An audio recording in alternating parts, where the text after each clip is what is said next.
são 4 aulas, né, para completar esse conteúdo aí básico de probabilidades. E no fim da aula passada, né, durante a aula a gente viu as definições básicas, as, né, propriedades também mais básicas, principais ali, e começou a fazer exercícios.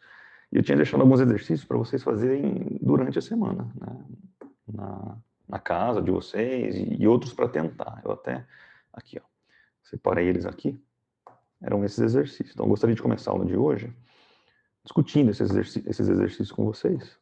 Não todos, né? Porque na verdade 2 eram para casa, o 5 e o 7. Eu quero discutir de fato os que era para tentar. E eu falei, não, vocês tentam aí e a gente confere semana que vem a resolução, vocês conseguiram chegar, então, tá bom?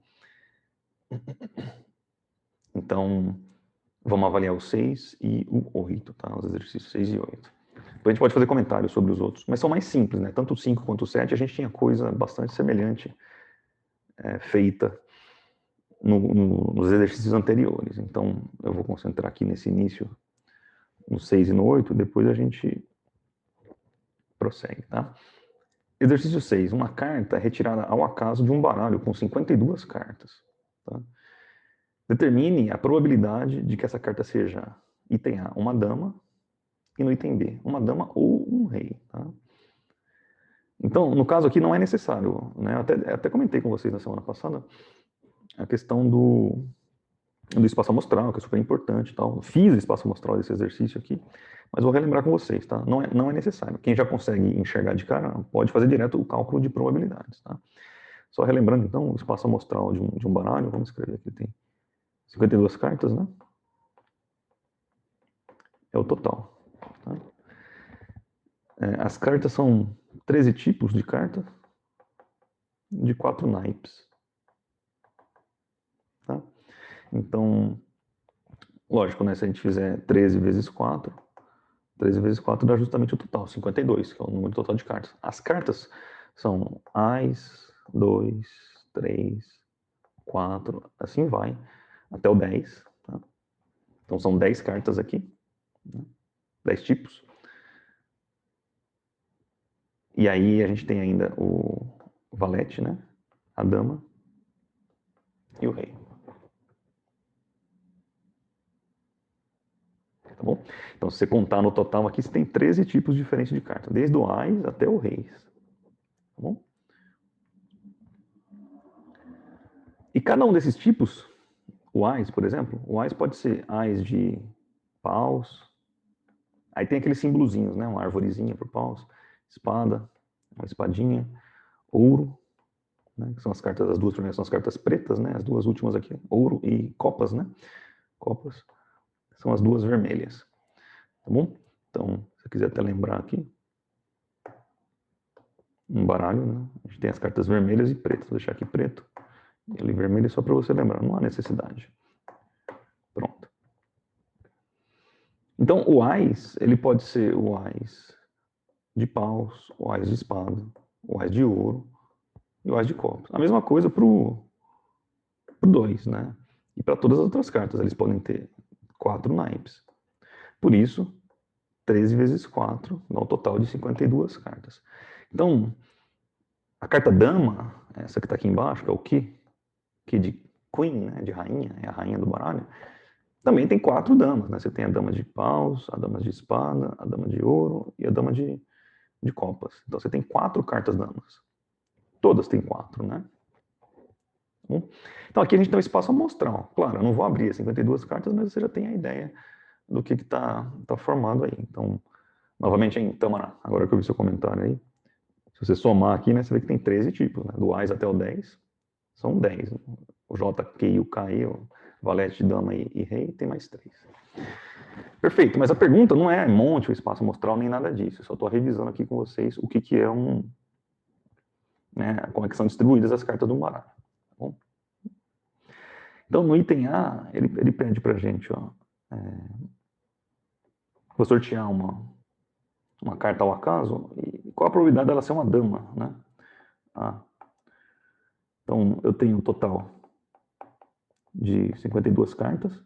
Dessas 52 cartas, quantas são damas? Quantas são damas? 4 cartas. Você tem dessas 52, 4, né? Justamente aqui, a dama de paus, espada, ouro e copas. Então, a probabilidade de você obter uma dama, qualquer dama que seja, vai ser sempre a probabilidade, o cálculo de probabilidade, lembrando da semana passada, né? O número de eventos favoráveis, no caso, favorável é o que a gente quer, são 4 damas,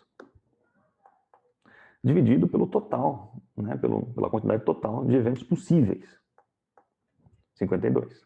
Tá? Aqui, se quiser, você pode dividir direto na calculadora, pode simplificar, se preferir simplificar, tá joia? É para simplificar aqui e ter uma fração simplificada, né? Vai ficar 1 por 13.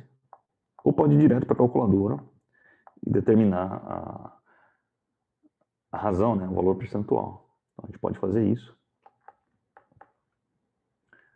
1 dividido por 13, ou, se você preferir, né, multiplicar por 100% aqui, 7,69. Se você preferir, você podia fazer também a fração original lá, 4 dividido por 52. Dá o mesmo valor, claro. Isso vezes 100% vai te dar 7,69%. Aproximadamente, então, 7,69%. Todas as respostas estão corretas, tá?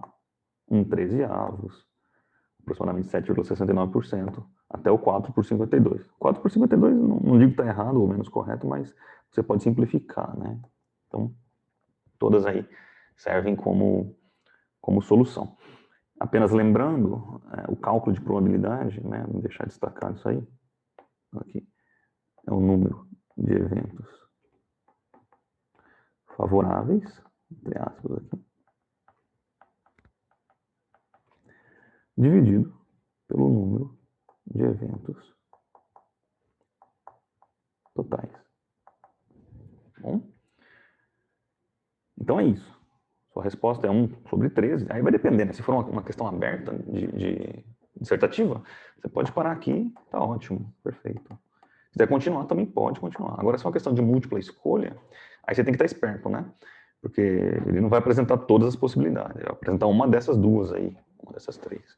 Aí você tem que marcar a opção, claro que às vezes o cara está mostrando porcentagem lá e você calculou na forma de fração, acha que errou, né? Não. Converte aí para porcentagem. Ou vice-versa, você foi direto, calculou a fração, ou perdão, calculou a porcentagem, e depois as respostas estão todas na forma fracionária.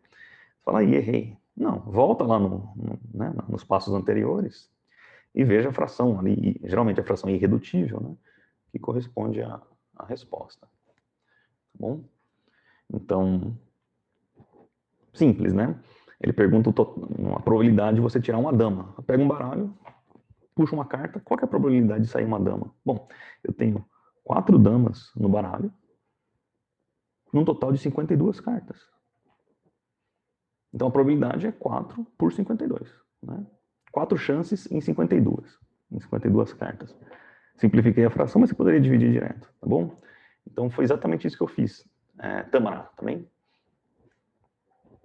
Exatamente isso que eu fiz. E tinha, se não me engano, item B também. Vamos fazer o item B? Aqui no item B, pode ser uma dama ou um rei. Então aqui a gente tem o evento união, né? Dama ou rei. Para mim, tanto faz agora. Eu vou abrir o baralho, né? Puxar uma carta ali. Qual que é a probabilidade de eu tirar uma dama ou um rei? Ou um rei. Então, como a gente tem a palavrinha mágica aqui, ou, é a união, é a adição, a soma. Tanto um tipo de evento, que é o evento sair a carta dama, né? Do tipo dama, ou, então eu junto, o evento sair a carta rei. Quantas damas e rei, ou reis a gente tem no baralho? Isso, a galera já mandando aí direto. Então, eu tenho 8 damas e reis, ou reis, né? No baralho, né? São 4 damas e 4 reis. Acabou de fazer a discussão para damas, a mesma vale para o reis. Tá? Logo, né? Então, a gente calcula tranquilamente a probabilidade, novamente, é dada pelo número de eventos favoráveis. Aqui são 8, né? Resultados que nos satisfazem, né? 8 possibilidades aí, num total de 52 possíveis, novamente, tá? Então, aqui, mais uma vez, você pode simplificar por 4, ou dividir direto e obter lá a sua forma percentual. Aqui vai ficar 2, né? 8 dividido por 4 dá 2. E no denominador permanece 13. Então, justamente uma fração que é o dobro da anterior, né? A anterior era 1 sobre 13 e essa é 2 sobre 13. E se você quiser calcular a porcentagem, pode fazer normalmente como a gente fez antes. Qualquer uma dessas frações, 8 por 52, 5,2 não, 52, aqui. 8 dividido por 52 vezes 100%. 15,38, né? Aproximadamente. 15,38%. Joia? Então, tá feito. Novamente, aí se for uma questão de múltipla escolha, etc., você tem que ver se é a fração, na forma fracionária que ele está apresentando, ou se é na forma percentual. Tudo bem? Isso, então, tem alguns colegas aqui, a Maria Letícia, mais alguém tinha falado isso aí também, o Gregory. Vai ser o dobro, né? Assim, de bater o olho, você já vê que o A e o B tem uma relação de 2 para 1, né? O B é o dobro de possibilidade, então é só dobrar. Você pode multiplicar direto a fração, né? Vezes 2, ou a porcentagem aqui vezes 2, porque dobrou o número de possibilidades. E aí obtém o mesmo resultado, exatamente, não tem problema nenhum. Já é. Então é isso. Exercício 6. Tudo em ordem para vocês? Tudo bem? Deixa eu ver se a enquete entra de novo, né?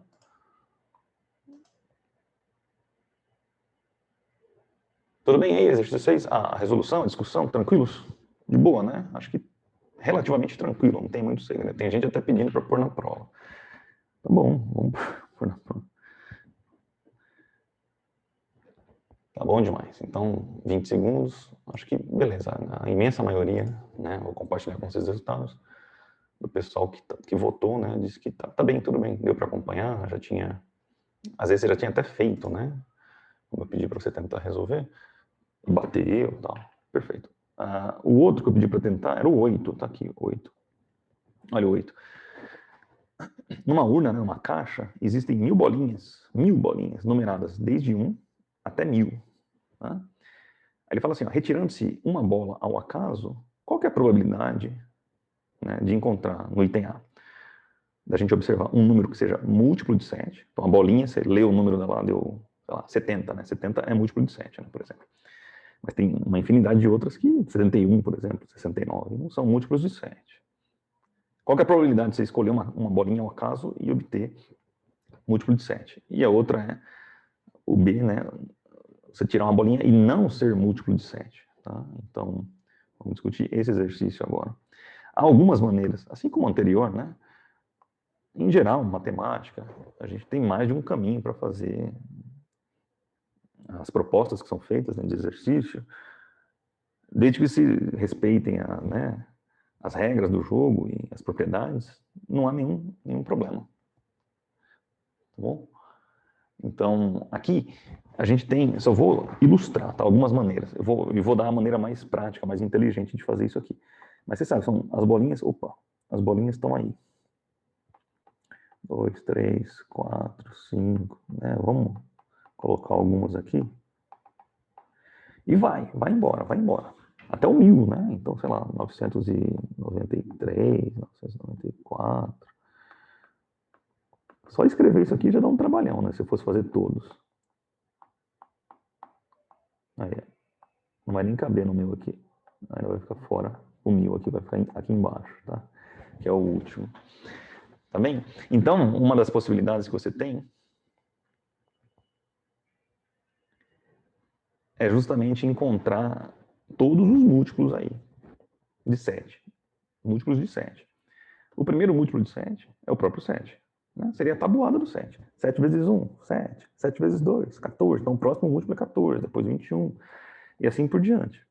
E contar até o 1000 lá e ver quantos tem. Tá? Quantos são os múltiplos.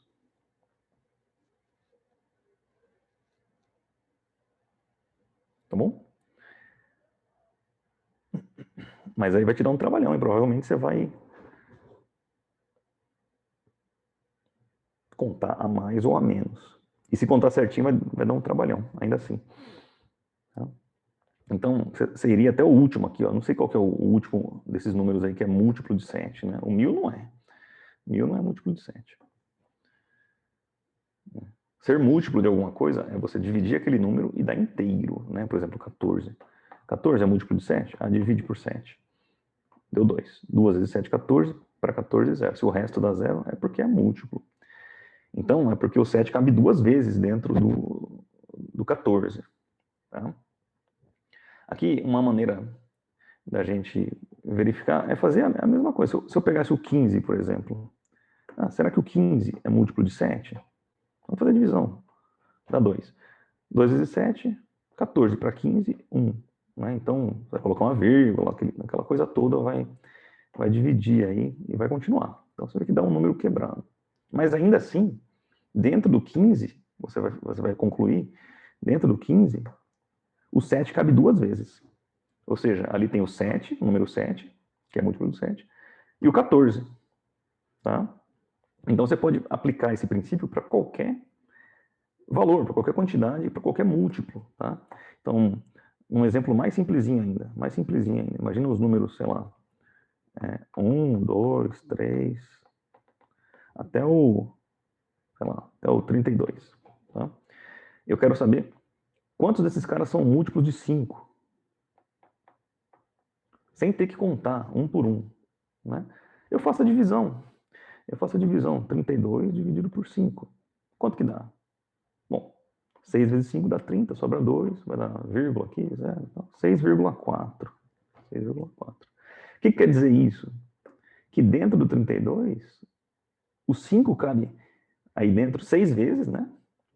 E ainda fica uma fração dele sobrando. Então, tenho 6 múltiplos do 5 dentro do 32, que é o 5, o 10, o 15, o 20, o 25, o 30. O próximo seria o 35, passou. Então, só tenho 6. O processo que a gente vai aplicar aqui agora é o mesmo, né? Então, se eu quero saber de 1 até 1000, eu tenho 1000 elementos. Eu quero saber quantos múltiplos de 7 eu vou aplicar. Né? Eu estou mostrando para vocês um caso pequeno, porque é fácil a gente contar e conferir, né? Realmente vai dar 5, 10, 15, 20, 25 e 30 dá 6 números, né? 6 múltiplos do 5, que cabem aí dentro do 32, de 1 até 32. O mesmo raciocínio vale para 7. Então você não precisa contar todos eles. Tá? É só dividir e pegar a parte inteira. A parte decimal você pode ignorar, porque é justamente o resto. Né? A parte decimal aqui equivale ao resto.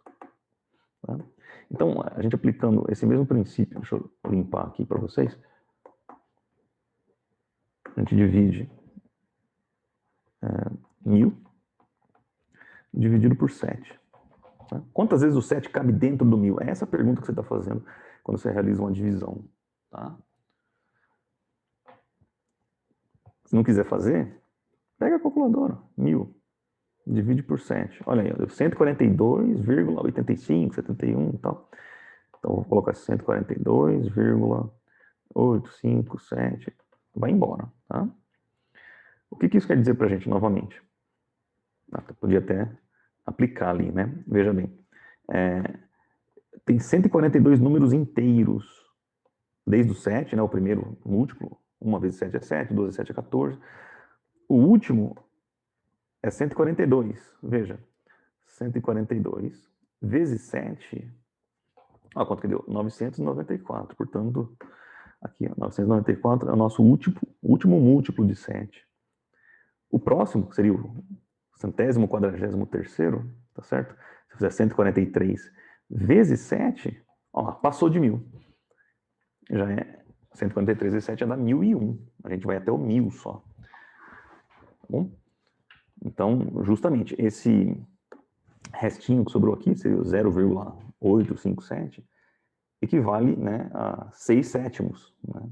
994 até o 1000, faltou, né, 6, sobrou 6 ainda, não deu 7. Então você pode ignorar. Né? De fato, se você fizer 6 dividido por 7, vai dar justamente aquele restolho ali da divisão. Tá? Ou, se você preferir, você apaga aqui assim, ó. Você vai falar assim, ó, dá 142 com o resto 6. Pronto. Né? Porque 142 vezes 7 dá 994. Menos 1.000, o resto 6. Tá? Então, a gente tem 142 múltiplos de 7. Tá joia? Opa, agora que eu reparei, realmente tem gente com câmera ligada aí. Acho que é o Wellington, né? Não sei se já desligou, mas se puder desligar, é melhor. Realmente, agora que eu olhei para minha tela aqui do computador, e aí bagunça tudo aqui. Não tô nem vendo mais onde eu estava escrevendo aqui. O Elton, perdão. O Elton, por gentileza, desliga a sua câmera, tá? Facilita para todo mundo. E deixa, né, claro, mais leve a conexão. Jovens, a pergunta do exercício não era descobrir quantos múltiplos de 7, tá? Ele tinha 2 itens lá. O item A, ele falava assim, qual a probabilidade de você sortear um desses números aqui e esse número ser múltiplo de 7? Múltiplo de 7. Bom, eu sei que eu tenho um total de 1.000 números, né? 1.000 números, dos quais 142 são múltiplos de 7. Então, a probabilidade, novamente, é simples, tá? É o número de casos favoráveis, eu quero que seja múltiplo de 7. Então, 142 casos favoráveis, num total de 1.000. Se fizer essa divisão, nada difícil de fazer, na verdade, 0,142. Quiser passar para a forma percentual, multiplica por 100%, ou puxa, né, a casa decimal da vírgula e 2 casas para a direita. 14,2%. E está feito. Está feito. Então, aqui está a forma percentual. Perfeito? E, se não me engano, tinha item A e item B. No item A é justamente isso. Primeiro, você precisa contar, né, de alguma maneira, encontrar a quantidade de múltiplos de 7. Tá? E a forma mais simples é fazer a divisão. Outra forma seria contar de um por um. 14, né? 7, 14, 21, 28, 35, 42, né? E vai embora. 49, 56. Vai dar um trabalhão. Bom, Tamara, eu não pulei ninguém, não. 7 é um dos múltiplos. Tá? Ah, exercício 7? Ah, é porque o 7 era para casa, era para fazer em casa. Tá bom? Depois a gente discute. Discutindo o 8 agora. O item B, né? Aqui, ó. O número obtido não ser múltiplo de 7. Então, item B, não ser múltiplo de 7. Ora, aqui tem várias maneiras de você resolver o item B. Tá? Qual que é a probabilidade de não ser múltiplo de 7? Então, veja bem, se eu pego números de 1 até 1.000, eu teria 1.000 elementos, né? Eu sei que 142 são múltiplos de 7. Então, os números de 1 até 1.000, ou eles são múltiplos de 7, 7, 14, 21, 28, ou eles não são múltiplos de 7, 1, 2, 3, 4, 5, 6, 8, 9, 10, não são. Ou é uma coisa ou é outra. Então, esse item B é justamente o complemento, é a parte complementar. Veja, se eu tenho um total de números aí, 14,2% deles são múltiplos de 7, então quantos não são múltiplos de 7? É justamente o que falta aí, né, para completar os 100%. São eventos complementares. Então, os não múltiplos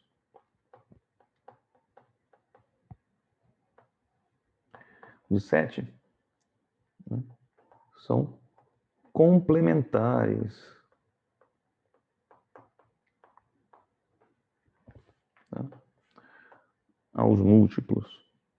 Então tem algumas maneiras de você fazer isso aqui. Eu vou apresentar elas, mas você pode escolher uma única, tá? Então veja bem, a gente já viu semana passada que eventos complementares, né? Então se eu tenho um evento A e tem a probabilidade dele ocorrer, se eu somar a probabilidade dele ocorrer com a probabilidade do evento complementar dele, com essa barrinha aqui em cima, sempre vai dar 1 ou 100%. Tá? Perfeito? Então, o evento A para a gente aqui seria o múltiplo de 7.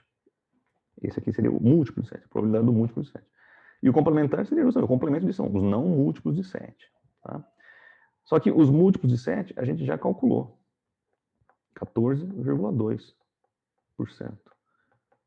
E o dos não múltiplos a gente vai calcular agora.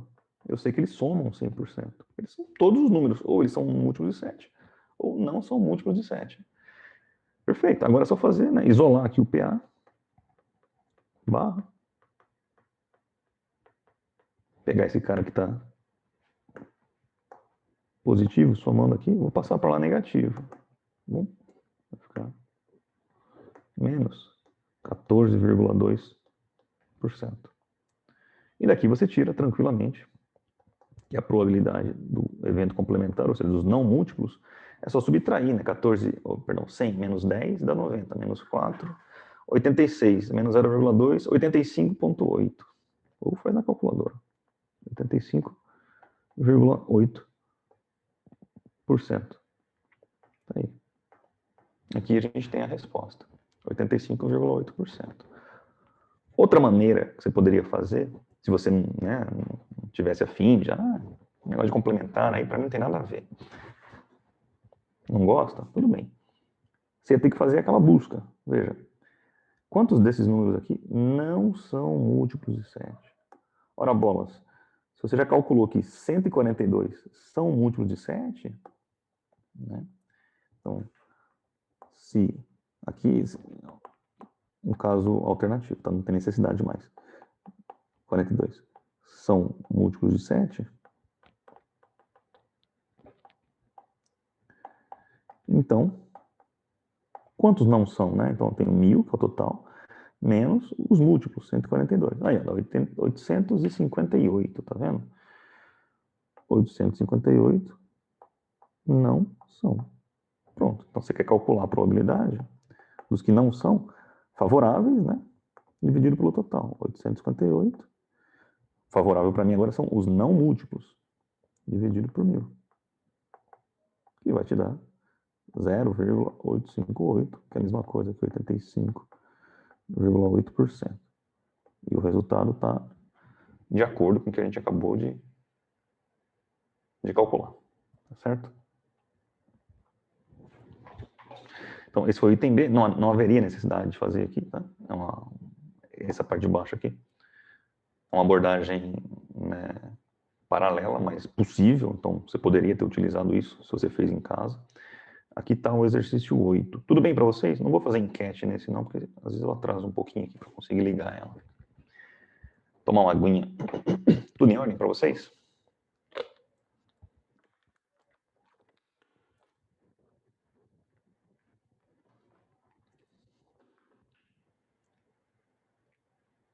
Muito bem.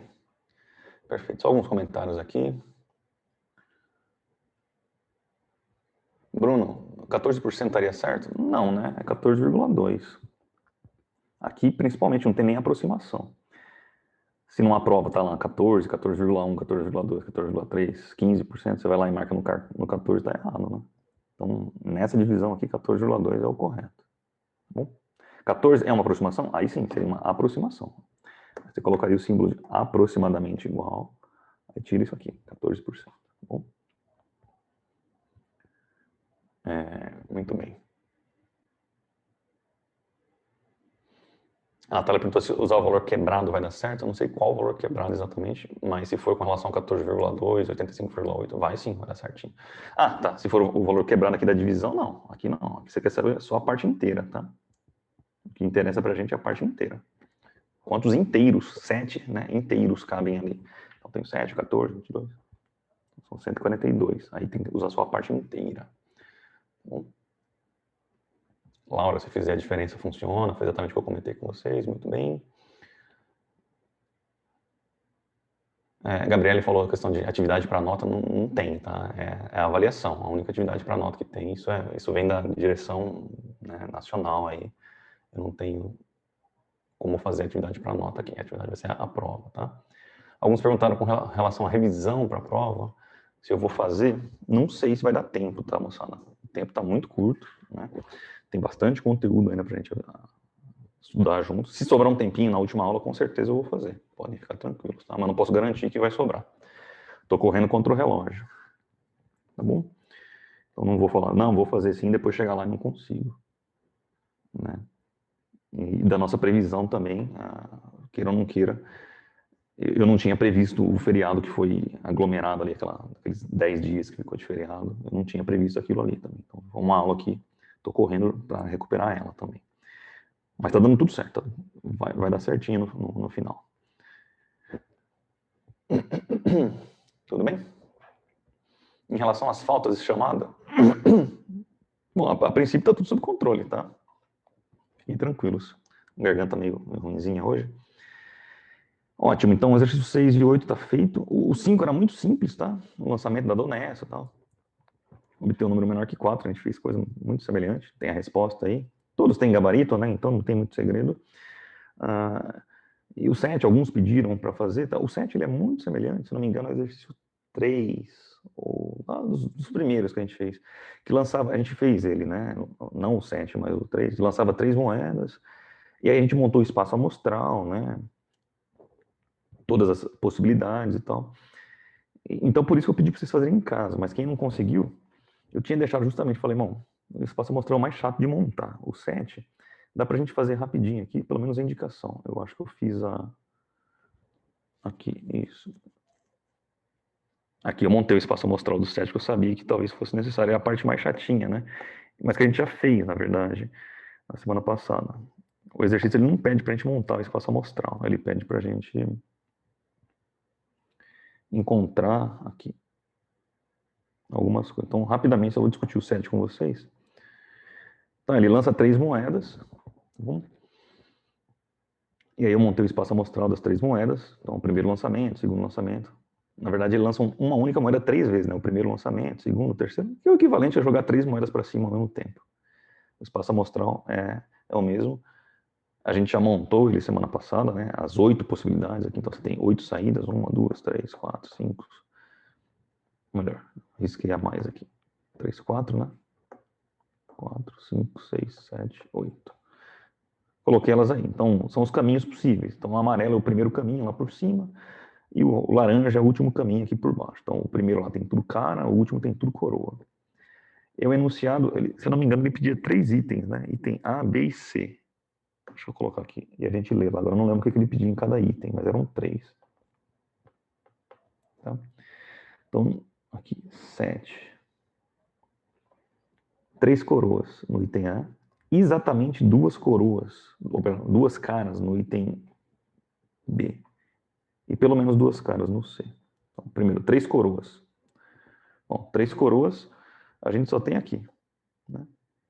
Então, a probabilidade de obter 3 coroas é 1 em 8. Isso aqui a gente fez, esse especificamente a gente fez na semana passada. O item A. Aí o B e o C não, né? Ele quer exatamente 2 caras. Exatamente 2 caras. Então aqui, ó, eu tenho 2 caras. Onde mais que eu tenho 2 caras? Aqui, ó. Cara, coroa, cara. 2 caras. Aqui. Coroa, cara, cara. E eu acho que são só esses, né? Exatamente 2 caras. Então a probabilidade, o número de eventos favoráveis, eu tenho 3 eventos favoráveis, né? Grifei em verde aí, um total de 8. Tá feito. Depois, se quiser calcular a porcentagem, pode, tá? Não tem necessidade, isso aqui vai dar 37,5%. Aqui vai te dar 12,5%, né? E a última era pelo menos 2 coroas, uma coisa assim, vamos ver. Pelo menos 2 caras. Pelo menos 2 caras. Bom, então a gente agrifou em verde exatamente com 2 caras. Então aqui serve pra gente também. Exatamente 2 caras. Então pelo menos 2 caras tem aqui. E no cara, cara, cara tem 3 caras. Né? Pelo menos 2 caras. Então são 2 caras ou 3 caras. Tá? Então 2 caras ou 3 caras serve. Então eu tenho 4 eventos favoráveis. A probabilidade vai ser 4 em 8. Mesma coisa que 50%. Tá joia? Isso veio da onde? Do espaço amostral, que a gente acabou de montar. Aqui a Laís perguntou que não entendeu. A gente fez semana passada, né? Então, se você lança uma moeda para cima, ela pode dar cara ou coroa. Fez um lançamento, pode dar cara ou coroa. Beleza. Se ela der cara, se você lançar ela de novo, deu cara. Se você lançar ela de novo, no segundo lançamento, ela pode dar cara ou coroa de novo. No segundo lançamento. Tá. Suponha que no segundo lançamento ela deu cara também. Aí no terceiro lançamento você vai jogar. É independente, né? Não interessa o resultado anterior. Então ela pode dar cara ou coroa de novo. Então aqui eu fiz todas as possibilidades, né? Semana passada a gente discutiu isso também. Então foi aqui que eu abri, viu, Laís? A chave, acho. Foi isso que você falou, né, Laís Lucas? Então você vai abrindo, né, todas as possibilidades. Se der cara, pode dar cara de novo. Mas ela pode dar coroa também. Então, cara ou coroa, cara ou coroa. Essa ramificação aqui da árvore de decisão que a gente chama, né? Tá bom? Então, alguns colegas solicitaram aí a questão do exercício 7, tá mostrado, tá? Tá feito. Ah, alguém, a Laís aqui, no gabarito, perdão, a Laís agradeceu, de nada, não tem por onde. A Daniela falou que eu simplifiquei. Ó, perfeito, acho que no gabarito tá tudo na forma fracionária, né? Então, claro, as duas primeiras frações já estão na forma irredutível, não dá para simplificar mais que isso. Agora, essa aqui está na forma redutível, né? Dá para simplificar por 4, né? Em cima e embaixo, então vai ficar 1 meio, né? Por 4, 1 sobre 2. Perfeito. Que é a resposta que deve estar lá no gabarito, então, perfeito. Obrigado, Daniel. Perfeito, então vamos avançar um pouquinho aqui na nossa discussão. Deixa eu até dividir assim. Mas a gente continua na mesma toada, tá? Todos esses componentes, essas estruturas que a gente discutiu na semana anterior e hoje, a gente vai prosseguir. Eu quero só fazer um parênteses aqui para discutir um conceito, relembrar com vocês um conceito que vocês com certeza já viram, né? Que é conhecido como diagramas de Venn. Ou Venn, né? Diagramas de Venn. Já viram isso aqui? Geralmente a gente vê no colégio, né? No colegial, na escola, até no curso de matemática mesmo a gente tem, né? Alguns cursos de matemática da universidade oferecem no conteúdo estudo de conjuntos. Então, eu vou relembrar. Se você já viu, ótimo relembrar. Quem nunca viu, vai ver agora e não tem segredo nenhum. Tá? O diagrama de Venn, ou de Venn, é uma forma bastante prática da gente representar conjuntos. Tá? Conjuntos. Então, sei lá, tem um conjunto A aqui. Tá? E um conjunto B. Aqui, assim. Um pouquinho assim. Então, isso é um diagrama de Venn? Mais ou menos. Na verdade, em geral, os conjuntos eles têm propriedades que distinguem uns dos outros, porém, alguns elementos geralmente costumam fazer parte de mais de um conjunto. Tá? Então, o diagrama de Venn, o mais tradicional, a gente tem ele assim. Ó, tá? E você poderia até acrescentar mais um aí. Né? Pode colocar mais um aqui assim. Certo? Uma coisa assim. Ó. Um terceiro seria um conjunto C e tal. Ou mais até. Não tem problema nenhum.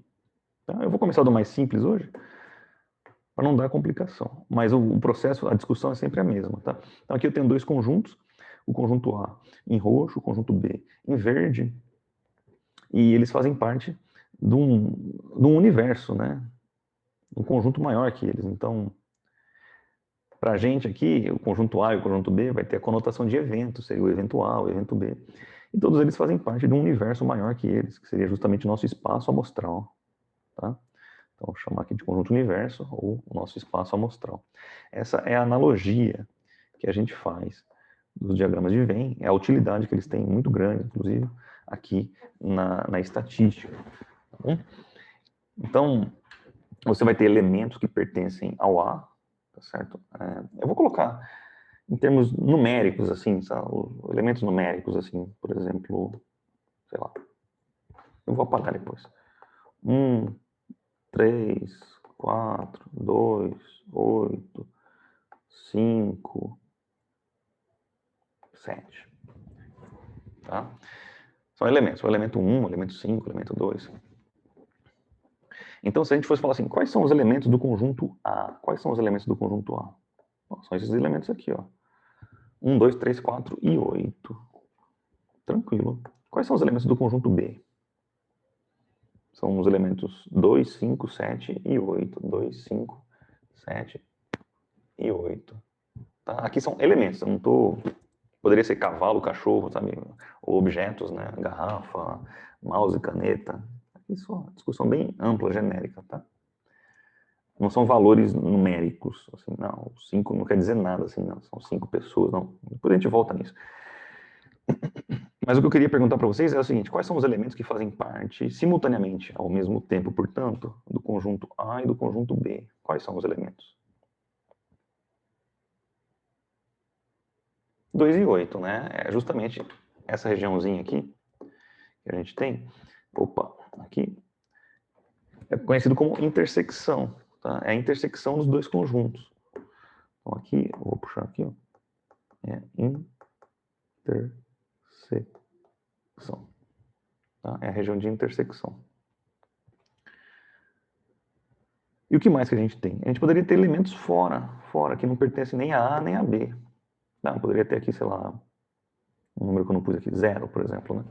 O 0 não está nem no conjunto A, não está nem no conjunto B, muito menos na intersecção entre eles. Mas ele faz parte do meu universo, do meu conjunto grandão, lá do meu, aqui na estatística, do meu espaço amostral. Tá joia? Tranquilos? Se eu perguntasse para vocês, quais são os elementos que pertencem apenas ao conjunto B? Só tem no conjunto B. Quais são? 5 e 7, né? Tranquilo de ver isso aí. E a mesma coisa, 1, 3 e 4 são aqueles que pertencem apenas, exclusivamente, né, ao conjunto A. Então aqui, a intersecção, a gente já viu semana passada, a gente representa pelas letras dos conjuntos e um U de cabeça para baixo. É a intersecção. A intersecção com B. Tá? Tranquilo, jovens? É isso, tá? Só queria fazer essa revisão bem rapidinha com vocês. E vou dar um exemplo prático, tá? Então, tirar esses números aqui para você não pensar que tem que ter vários valores numéricos. Eu vou te dar um exemplo práticozinho, e com ele a gente vai trabalhar o diagrama de Venn, né? A gente vai montar o diagrama, e depois a gente vai calcular probabilidades em cima desses diagramas. Tá? Ele facilita muito a visualização do problema, facilita o entendimento, e já encaminha bastante o cálculo de probabilidades. Então, o exemplo que eu quero trabalhar com vocês é bem simplesinho, uma classe assim, ó, tem 20 estudantes, né? Numa classe, bem rapidinho, de 20 estudantes,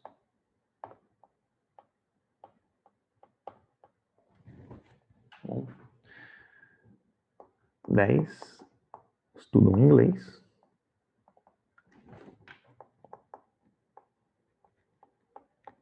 6 espanhol e 2 dois tanto inglês quanto espanhol.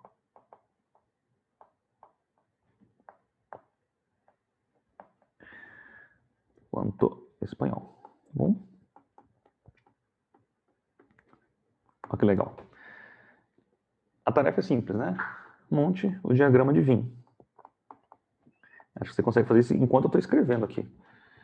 O diagrama de Venn. Agora sim, com essa caracterização já de um problema, né? De Venn. Venn. Tá joia? Lucas perguntou, agora que eu vi, Lucas, seu comentário, se não é união. Não, é intersecção. Tá? A intersecção é a região que tem em comum dos dois conjuntos aqui em cima. Pertence tanto a um quanto a outro. Tá? A união é quando você soma todos os elementos dos dois conjuntos. Tá? Inclusive a parte que não é comum. Ora, vamos lá, moçada.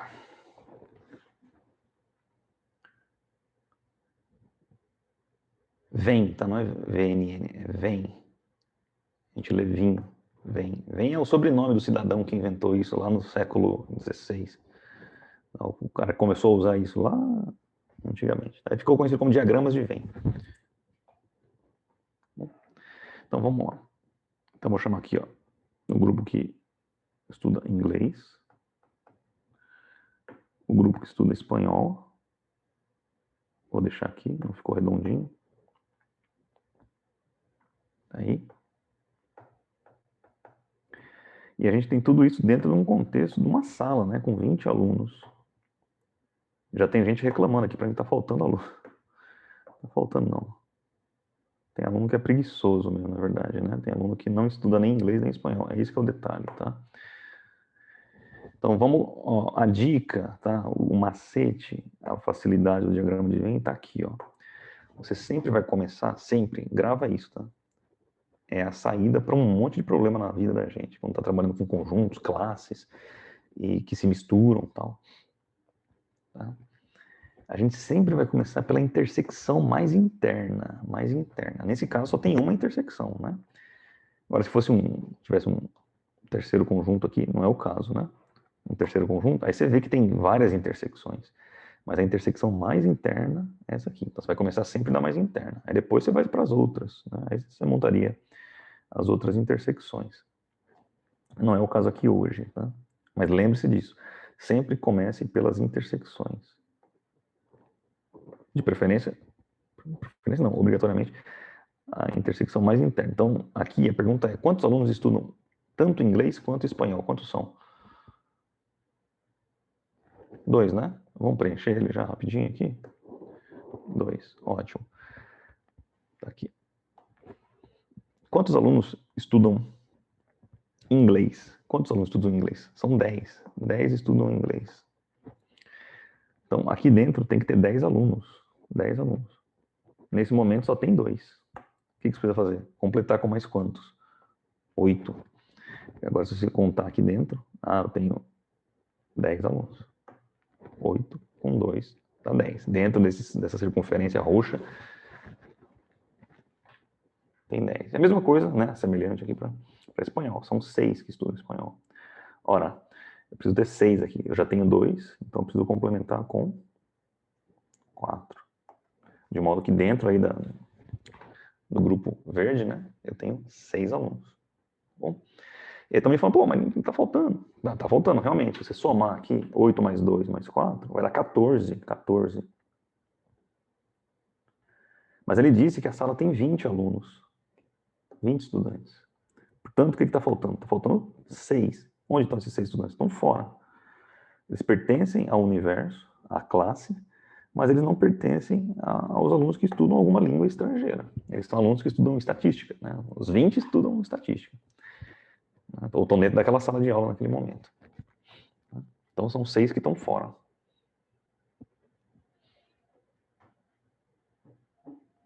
Tá bom, Larissa? 6 estão aqui fora. E se você somar agora 6 mais 4 mais 2 mais 8, vai formar 20. Um total de 20 estudantes. Perfeito? Agora, veja o detalhe que favorece a leitura. Né? Ele fala assim, tem 20 estudantes, 10 estudam inglês.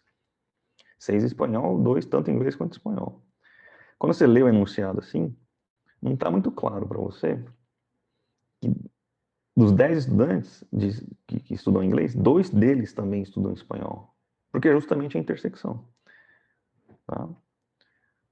Não está escrito, você pode ler quantas vezes você quiser, não está escrito ali, 10 estudam apenas inglês. Apenas inglês. Não está escrito isso. Não está escrito. Se fosse isso, aí a conversa era diferente. Aí seria apenas inglês essa região aqui.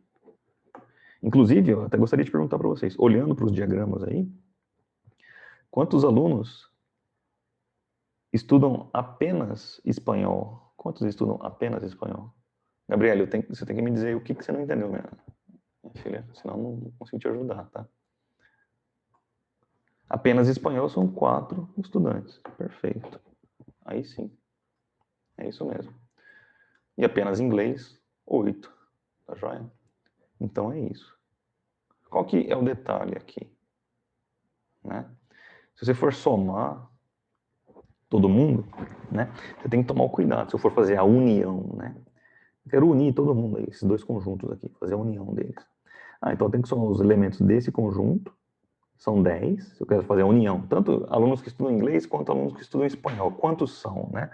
Você pode falar, então eu somo o número de alunos que estudam inglês, são 10 aqui, com o número de alunos que estudam espanhol, que são mais 6, e vai dar 16. Tá certo? Não, tá errado. Por quê? Justamente por causa da intersecção. Quando você vai fazer a união, né, se você quiser saber a união aqui, ó, separado pelo diagrama, fica fácil de ver que são 14, né? 8 mais 2 mais 4. Tá bom? Então, só recapitulando com vocês. Do zero, hein? Do zero. Eu tenho 20 estudantes. 10 estudam inglês, 6 espanhol e 2 estudam as duas, tanto inglês quanto espanhol. Aí, Gabriel, vou montar o diagrama. Então, o grupo que estuda inglês, o grupo que estuda espanhol, e tem intersecção. Você vai começar sempre pela intersecção, tá? O cara que estuda tanto inglês quanto espanhol. Sempre começa por ali.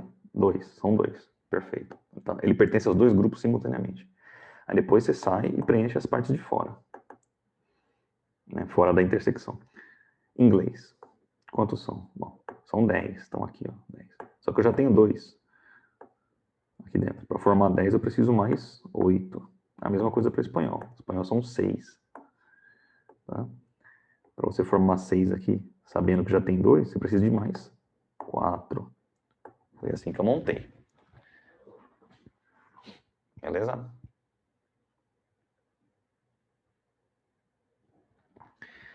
E aí, claro, como são 20 estudantes, a gente verifica aqui que eu só tenho 14 estudantes. Onde estão os outros 6 estudantes? Bom, eles estão na classe, né? Estão aqui. Mas eles não estudam nem inglês, nem espanhol. São a turma do nem, né? Nem inglês, nem espanhol. Então, os 6 aqui fora é justamente para completar, que a gente sabe que esse total aqui, inclusive, vamos colocar aqui fora, total, são 20, né? São 20 estudantes. 20 estudantes no total, no meu conjunto universo, né? A minha população aqui, a minha amostra são 20 alunos. Então, para eu somar 20, eu tenho que ter os estudantes de alguma coisa, inglês e espanhol, e mais aqueles que não estudam coisa nenhuma, mas estão na sala naquele momento. Tá bom? Muito bem, Gustavo, Gabriele, perfeito. Então, prosseguindo, assim, a montagem é sempre padrão, é isso aí, não muda. Tá? Só vai mudar, claro. Ah, o cara estuda italiano e alemão. Não.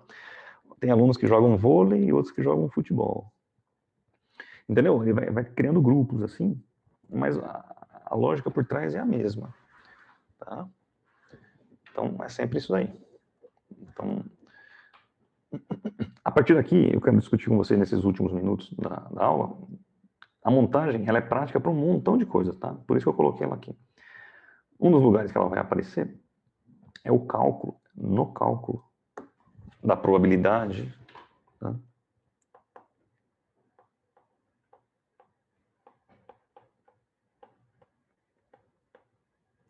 Do evento união. Evento união. Tá? Então eu quero calcular. Evento união a gente já viu o que é, né? Aquele Uzinho, né?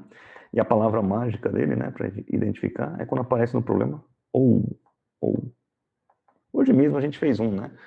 No baralho sair damas ou reis. Era um evento união. Agora, como que a gente calcula a probabilidade do evento união?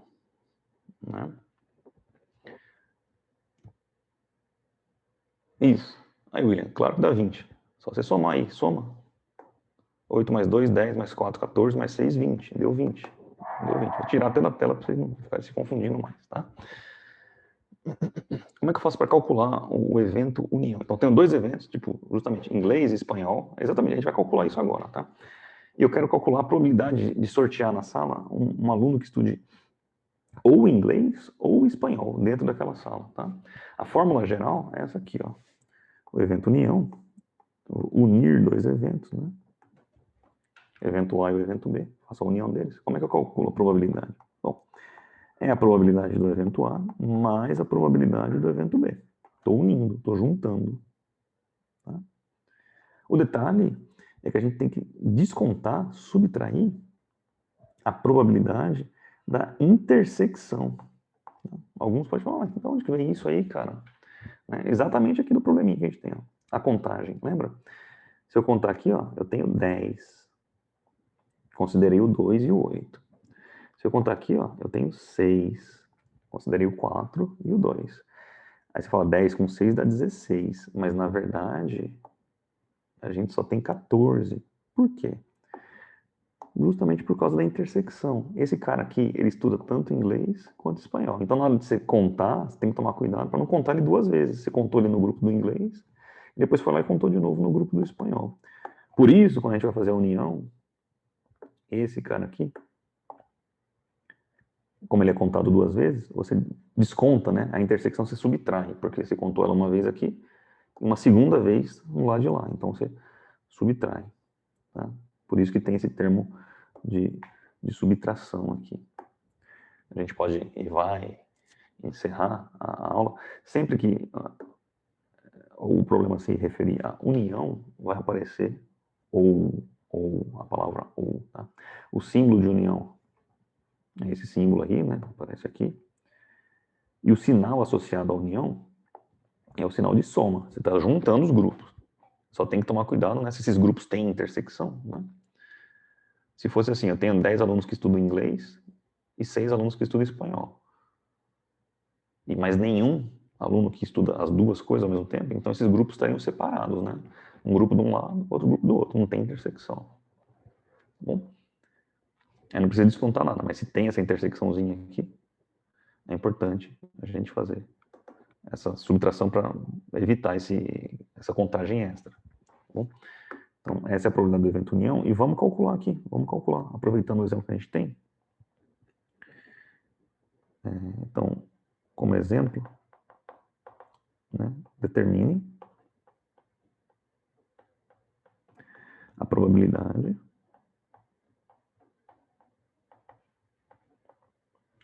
de, entre aspas, né, sortear um aluno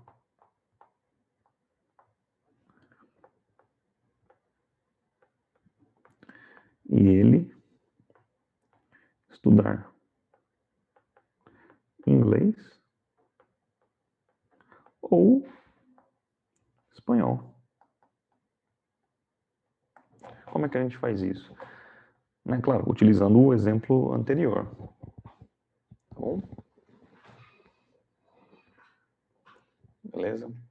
Larissa falou assim, ou soma e E subtrai. Não, ou soma e o E multiplica. Depois a gente vai ver isso ainda hoje, tá, Larissa? Fica tranquilo aí, daqui a pouco a gente vê. Mas no caso aqui, a gente vai aplicar a formulinha. Tá? Então, a união para a gente, união com B, então o A seria o nosso inglês, né? Estudo inglês, por exemplo, né? E o B, espanhol. É a soma das probabilidades de A mais a probabilidade de B. É a formulinha, só vou repetir, tá? Menos a probabilidade da intersecção. Perfeito?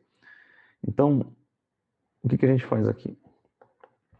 Qual que é a probabilidade do aluno estudar inglês? Bom, aí você vai lá em cima e vê. Quantos estudam inglês? 10 alunos estudam inglês. 8 com 2. Num total de quantos? 20. Aqui dentro eu tenho 20 alunos. Tá? Então, a probabilidade de eu escolher um cara que estuda inglês é 10, um total de 20 alunos. Mais a probabilidade dele estudar espanhol. Né? Quantos são os alunos que estudam espanhol? Bom, são 6 alunos que estudam espanhol. Está aqui, ó, 6 alunos. Um total de 20. Então, a probabilidade é de 6 em 20. Menos esse termo aqui. A intersecção.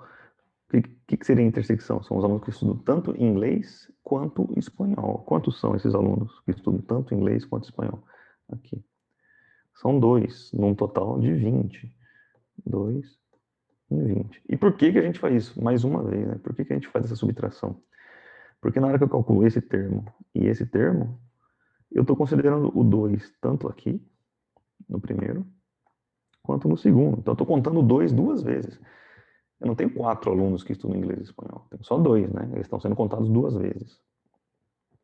Por isso que a gente desconta. Então, por isso, tá? Então, a probabilidade do A, ele estudar inglês, é 10 em 20. Estudar espanhol é 6 em 20. E a intersecção, a gente acabou de ver, são 2 em 20, tá? Tudo bem, Jaine? E para encerrar, aqui é bem simples, né? Porque é uma soma, subtração com frações de mesmo denominador. Então, você mantém o denominador e faz a conta com os numeradores.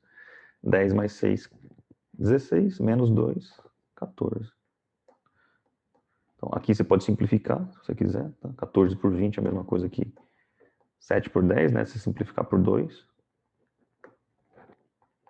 Ou, se preferir, passar na forma percentual, 70%. Bom?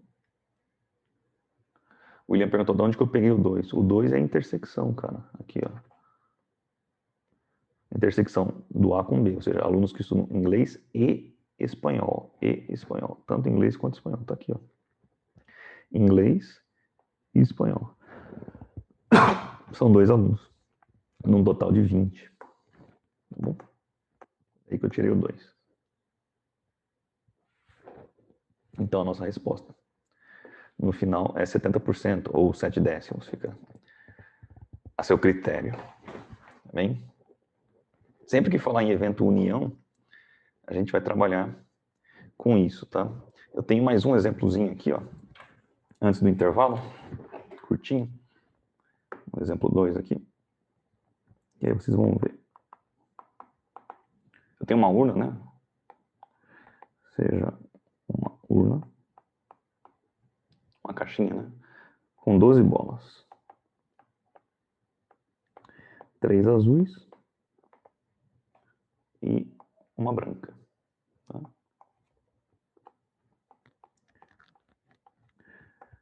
Qual a probabilidade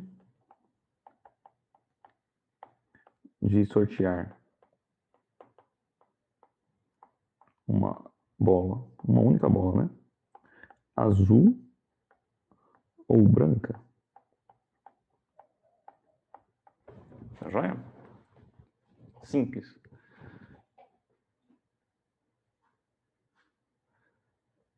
Danilo me perguntou como que eu cheguei no número 20 de aluno total. Isso é uma informação do enunciado, Danilo. Estava escrito, cara. Aqui, ó, numa classe de 20 estudantes, tá? Escrito.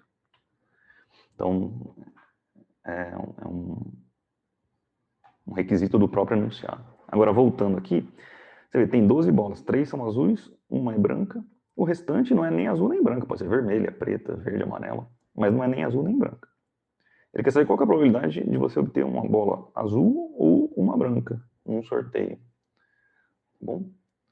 Então, não precisa fazer a montagem do diagrama de Venn, mas aqui é fácil de você ver que a bola ou ela é azul ou ela é branca. Não tem uma bola que seja simultaneamente azul ou branca. Concorda comigo? Então você tem 3 bolas azuis, branca. Brancas você só tem uma. Num universo que tem 12 bolas, né? Ele falou ali. Ora, mas não tem intersecção, não tem uma bola que seja ao mesmo tempo azul e branca. Ainda ficam mais 8 bolas aqui, né? Que não são nem azuis nem brancas. Mas ele quer saber ou azul ou branco. Qual que é a probabilidade? Bom, nesse caso, é a mesma coisa. Azul e branca, né? Eu quero fazer a união aqui. Azul, união com branca. É a probabilidade de ocorrer azul, mais a probabilidade de ocorrer branca, menos a probabilidade da intersecção. Ou seja, daquelas bolas que são, ao mesmo tempo, azuis e brancas. Como não tem essa intersecção, não existe bola azul ou branca, para a gente não... Aquele último termo vai ser 0, né? Então, probabilidade azul, eu tenho 3 bolas no total de 12. Brancas, eu tenho uma bola no total de 12. Certo? Menos... Quantas bolas azuis e brancas eu tenho? 0, né? 0 no total de 12. Não tem intersecção, não tem bola azul e branca. Então, se você somar aí, fica fácil, né? 3 mais 1, 4, por 12. Se quiser simplificar, vai dar 1/3. Joia? Ou, né, aproximadamente, aí 33,33%. Opa, 33,33%, aproximadamente, tá? Então, a probabilidade da união azul e branca é 1/3, ou 33,33%. 1/3, 0,33333. Tá? Mas é um caso, então, que é a união em que a gente não encontra esse termo. Não tem intersecção. Mas se por algum acaso existissem bolas que fossem azuis com pintinhas brancas ou coisa do tipo, aí sim, você teria que desconsiderar na contagem a duplicidade delas. Tá bom? Então é isso. Ó, passei um minutinho aqui do nosso tempo, mas essa é a forma de cálculo da probabilidade do evento união. Tá bom? Então, na hora do intervalo, vamos fazer, né, os 20 minutos. 9h46 eu estou retomando com vocês aqui no outro link, né, no segundo horário, para a gente continuar aí as outras probabilidades e já começar a fazer mais exercício. Aí vamos dedicar uma parte da aula para exercícios e ficar mais exercício para trabalhar, ficar bom nisso daí, tá bom? Então, se alguém tiver mais algum comentário, alguma coisa, eu vou ficar mais 1 minutinho, 2 minutinhos aqui. Mas a gente se vê daqui a 20, né? 8h46, tá bom? Então, até daqui a pouco.